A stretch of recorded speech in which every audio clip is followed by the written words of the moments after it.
First Alert Weather with Grant Dade is sponsored by St. Francis Healthcare System.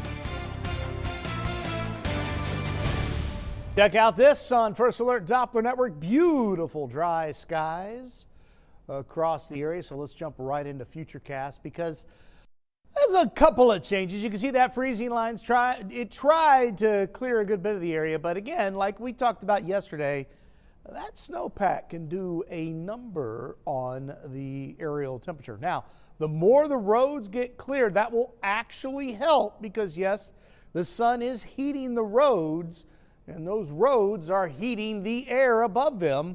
And we get enough circulation, it'll start eating away at that snow. And then eventually, we start seeing some patches of grass and dirt on the ground where the sun can get to, warm that up, and then the melting really begins to increase. It's going to take a few days for that. And the next round of Arctic air headed our way isn't really going to help.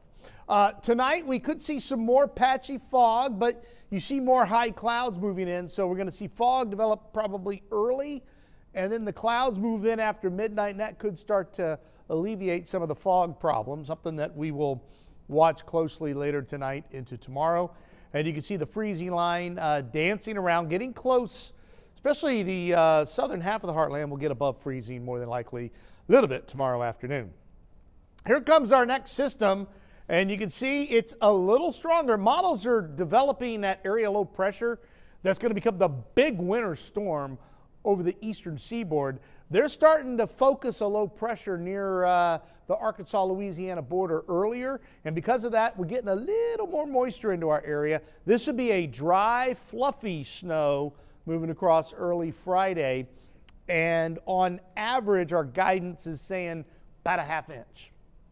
Half inch of fluffy snow, that's a cakewalk compared to what we just went through. Now, there could be some areas that get up to an inch, and yes, with temperatures well below freezing, it will stick to everything as it falls. But again, the dry, fluffy snow is what you want, especially when it comes to travel because it's a lot easier and a lot less impact on that travel. And then as the Arctic air moves in, we see some more, and this is the back edge of that low. Watch the blue really get going as it moves out of our area. Yeah, big, heavy snow going to be hitting the Carolinas, it looks like.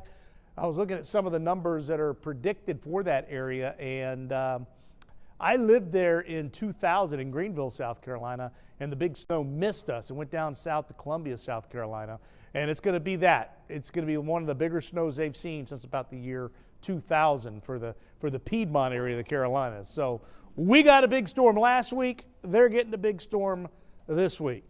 Highs today, struggling to get above freezing, but I do think some areas will get above freezing. We've got a lot of sunshine out there. It's bright. I can remember when I walked into work, I didn't have my sunglasses driving, and I walked in, and it was like, I could barely see because of how bright it is out here. Outside, the studio was kind of light, a little darker, believe it or not, and it's bright in the studio. All right, a little bit of patchy fog tomorrow morning, possibly again, and we'll watch that because if it gets thick enough, again, the freezing fog could become an issue. 9 Mount Vernon, 14 Marion, 16 Cape Girardeau, 17 in Poplar Bluff. And the highs tomorrow, how about upper 20s in Mount Vernon? You seeing that? 41 in Union City. Come on, share some of that warmth with the rest of us. Kind of hard to believe that we're calling 41 warmth, right? Well, look at these numbers. Woo! 24 Friday, 21 Saturday, 28 Sunday. Again, a few snow showers possible Friday. Still looking like a chance Sunday night and a Monday morning of a few more light snow showers. But our next weather maker really by the middle of next week could bring us a wintry mix.